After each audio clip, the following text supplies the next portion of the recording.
We're the two Pilates Chicks, and it's season 5, episode 7. Yep. Yay, what are we chatting about today? Today, we are discussing the idea of MRIs and scans with clients. Yes. And how clients That's a loaded one. It's a lot.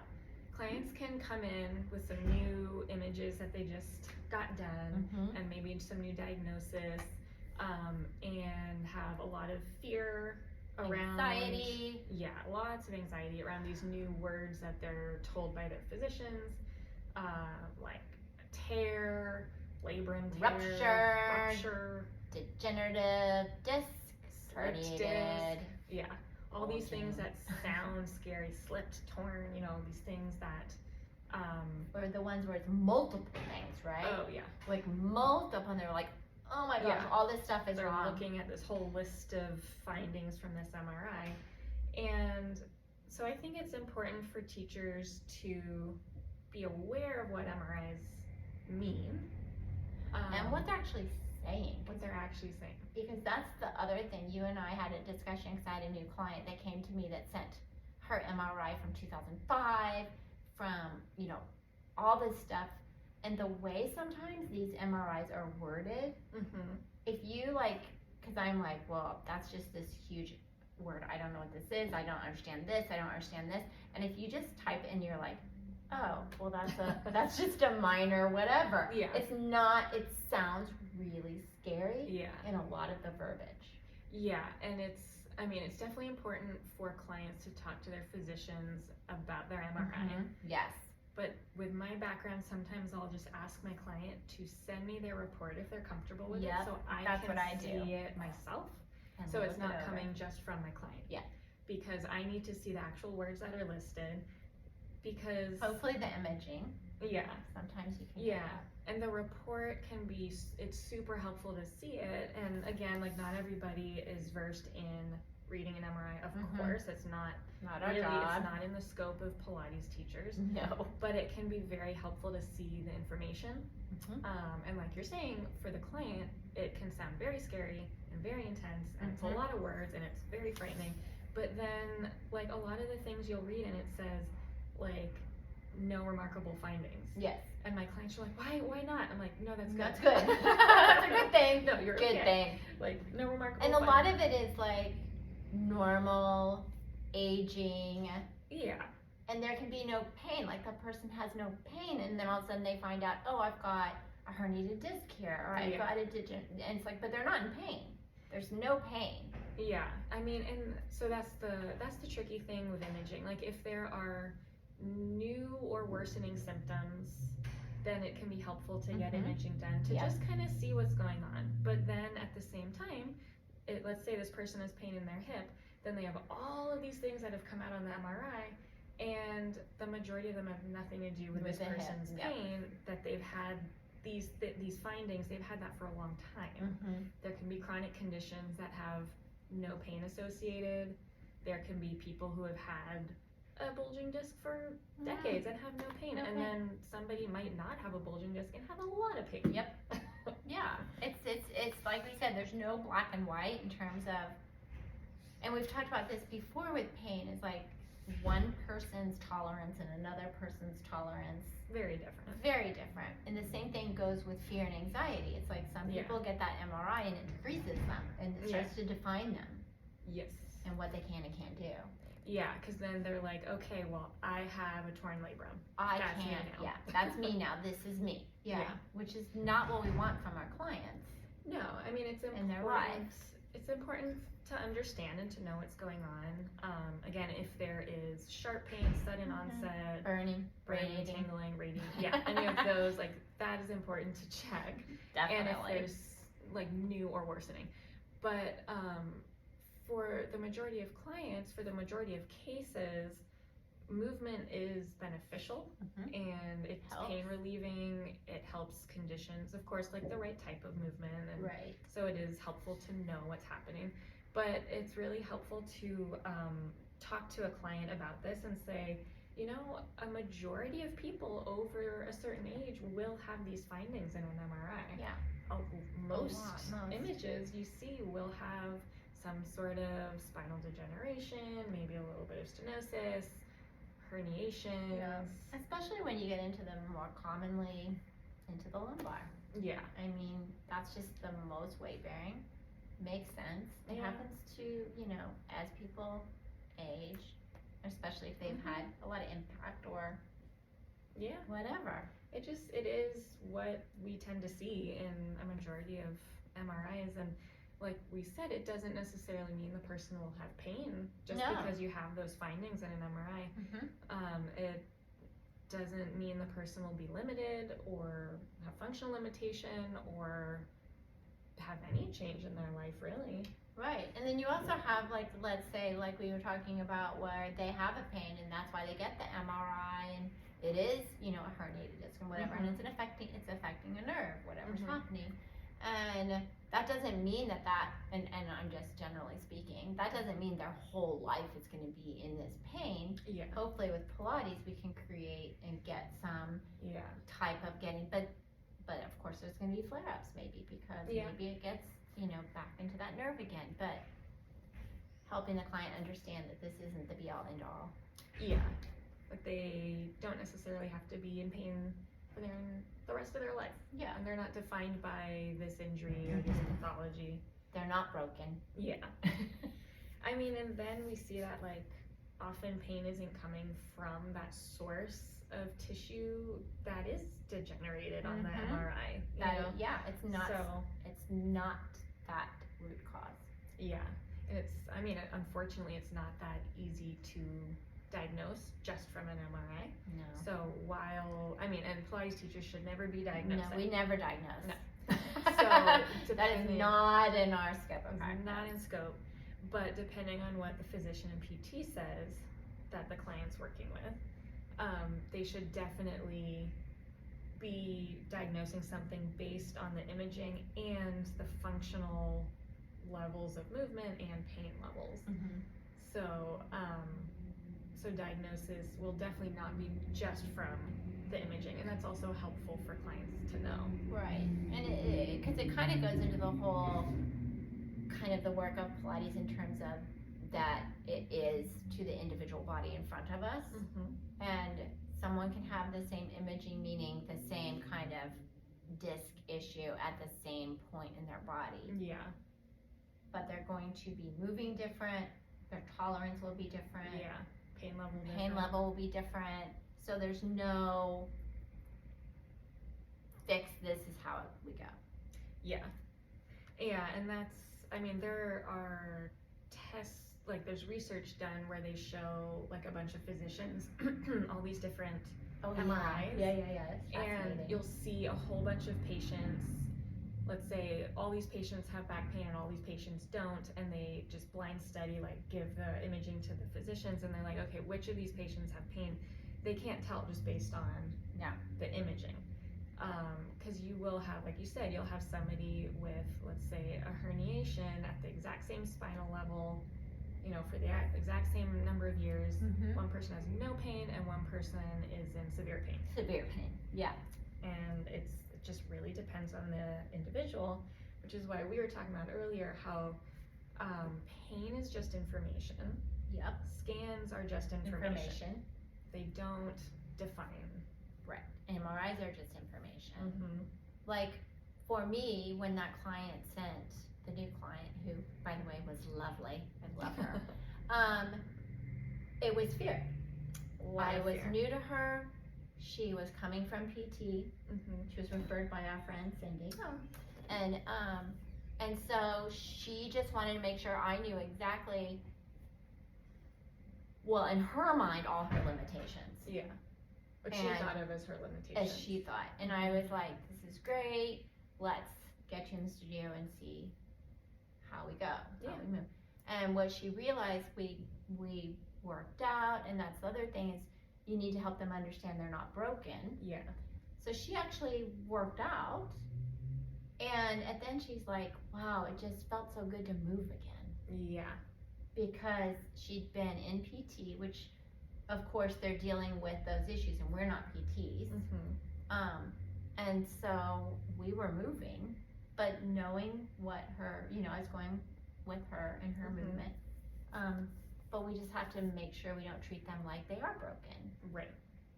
And we know what we can and can't do, because we obviously have been through all our training. So. Yeah. So you know what contraindications there are for certain issues.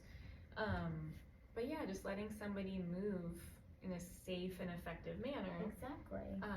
But people can feel so good, like you're saying, just getting back to moving after they've been so hyper focused on this injury, and now in the post-rehabilitative process, they're like, oh, I'm more than my injury. Yeah.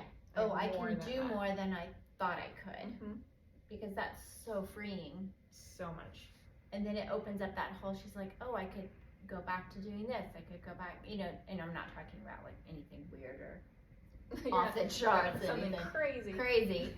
But yeah, because all of a sudden she's like, oh, I can move this way, I can work out. Yeah. So it's and I can't remember who. I think it was in one of my programs with Kara and Jeremy with MS, and it was talking about that, like you just said, with the Pilates environment, is we're not a PT, so it should be a supportive, safe, moving experience instead of being fixated on what's wrong with them. Yeah. And we need to fix this, because they're getting that in PT. Yeah, I mean, and that's why PT work and Pilates work is so like integrated and works so well together, because we're focusing full body and full body integration in a safe way, and then the physical therapy is focusing on that specific acute rehab, and it just works together. Work together. And so I work side by side with PTs all the time, and so I've had clients come in and they maybe have just left their PT session and then are coming to Pilates, and I say, okay, you just worked all of this for this injury, you did X, Y, and Z, blah, blah, blah. So let's ignore all that today and do some upper body, do some full body, move in a different way. I haven't done this for so long, and so then let's say you're doing your knee, and so okay, let's do some arm work, and just be able to do that, and they're like, oh, it feels so good to move. Yeah, and that's just it. It's like we need to take the information, like you said, and wipe away all the kind of like, oh, that's normal, whatever, this is this is an issue, this is an issue. But let the client feel, okay, yes, we see you, we see this, but we can move forward. We're not stuck here. Yeah, and maybe for an acute phase of an injury, you deal with that. You're dealing with that, and you're kind of stuck in it, but like helping the client feel supported in the studio. They know we understand their conditions. I looked at your report. I get it. I see it, and we hear them. Because it's there's fear and anxiety, and we need to acknowledge that with them. Totally. To make them feel, again, safer.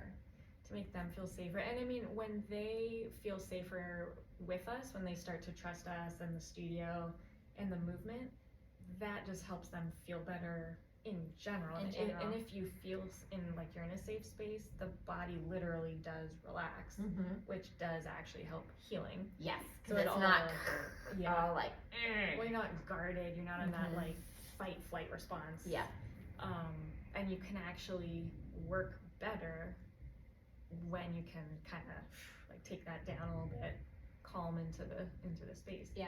And it could be a lot of times it's just getting that in the first few, like after that MRI, it's just getting them to like be calm again.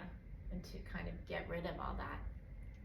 All the fear and the gripping and the thought process. I think it's important, and we've all been, I mean, you and I, all of us in this room, all of us in this room, have had journeys of pain and having to like kind of talk ourselves into okay.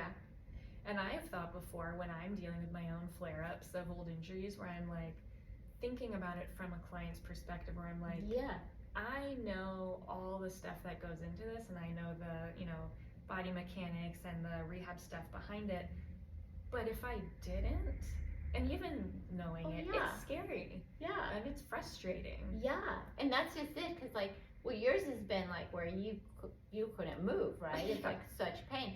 So imagine if you didn't know what you do.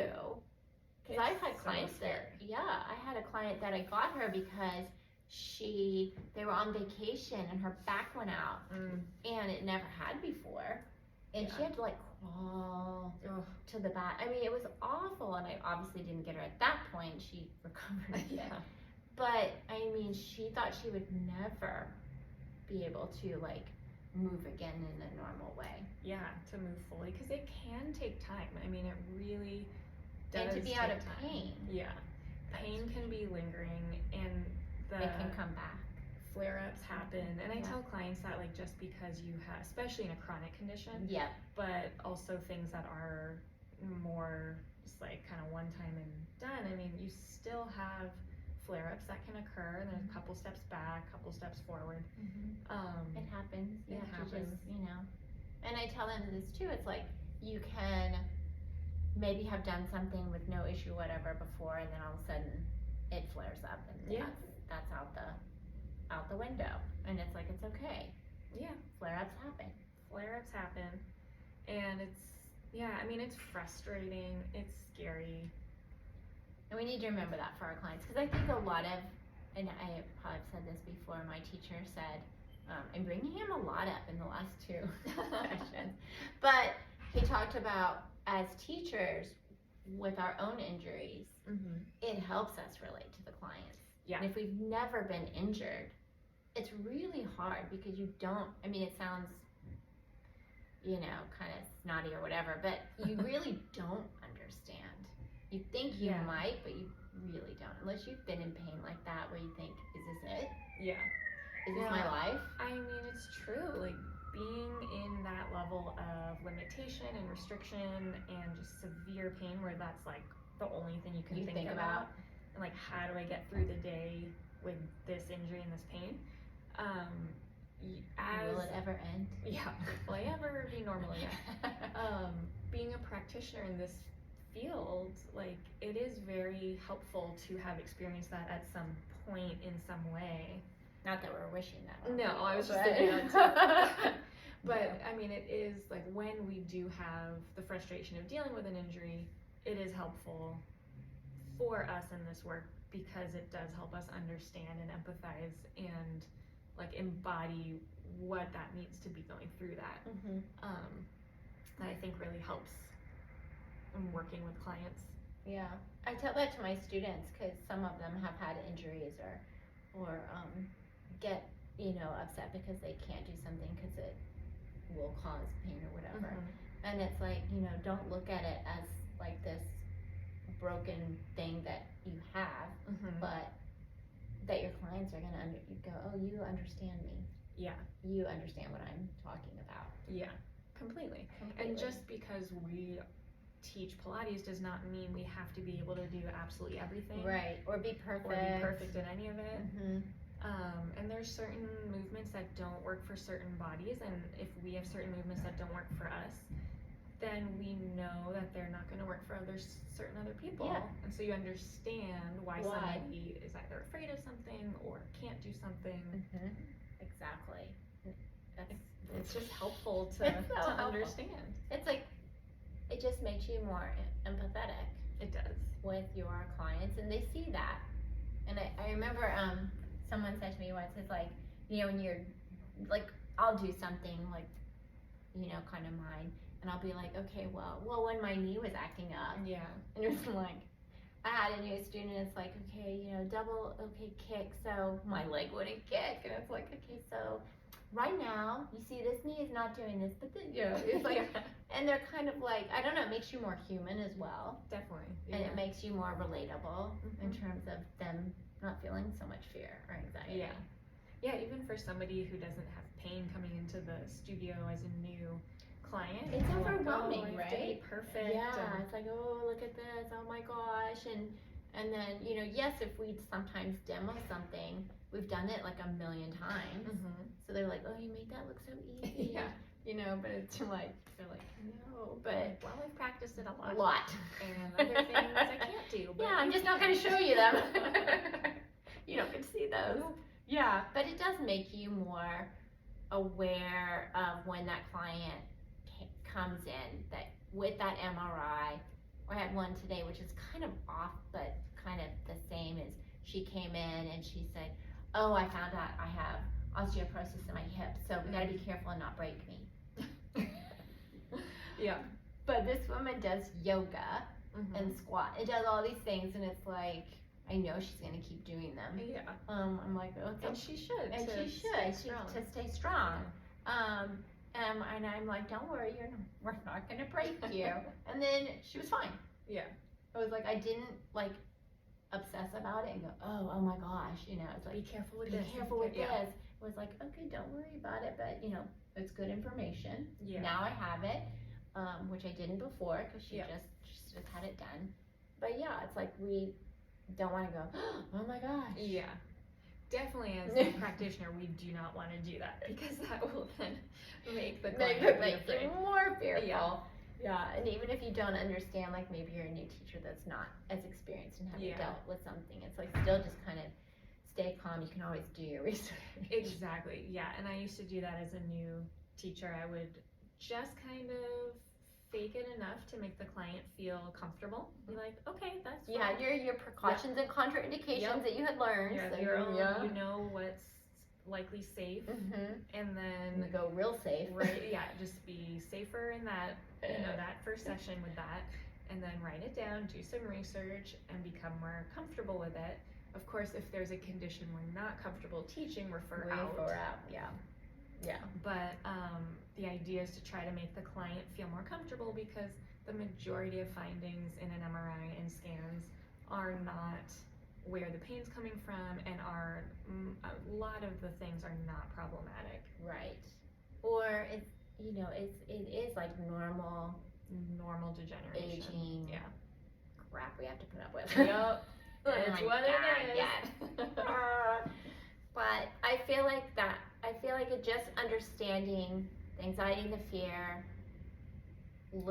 I think it's a good idea to ask to see the MRI. I do. I think so. I mean, not I want the report. The report, yeah. Yeah.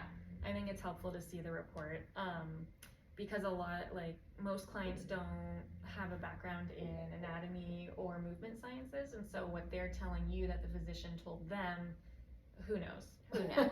Well, it's like when you go to a doctor and they always tell you to bring someone with you because you hear, it's like, and then you're like, what? And then, of course, when we're getting into a situation like we're talking about, a lot of fear, anxiety immediately comes in when the doctor's talking to you. Yeah, they're like, oh, we saw this and this and you're this like, and this and this. And then you forget everything. Yeah. And often these days, since everything's electronic, I see my clients get the report first before they talk to their doctor, and then they're freaking out. Yeah, they're freaking out. Because they're like, it's so long and there's all these words and I don't know what anything means. I'm like, okay, let me see it. It's okay. Send it over. We're okay. Yeah, I the same. Like, oh my gosh, and I can't get in for another week. It's like, okay. Yeah, okay. Or 5 weeks these days. Oh my gosh, I know. I'm like, okay. But we're not diagnosing, we're just telling them what it says. Yeah, what it already says. It already says. Yeah. But we're not telling them, oh yeah, I knew that. No, yeah. I so thought that. But anyway, that's kind of our thought process on MRI. And that kind of came to us just, how did that come to us? Because we have a lot of clients with MRIs who are freaking out. Freaking out. And we're like, oh, that's a good podcast. Yeah. Yeah. We're assuming you guys have that as well. Likely so.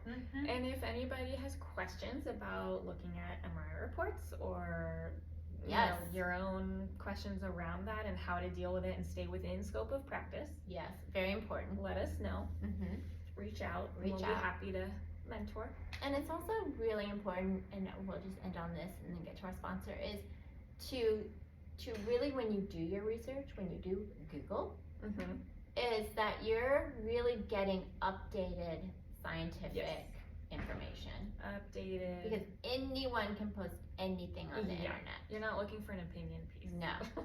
Really doing your research that what you're looking at is updated, it is accurate, legit, accurate, because the last thing you want to do is get bad information on that respect. Yeah. Or old information that's outdated and not true anymore because they've discovered more. Exactly.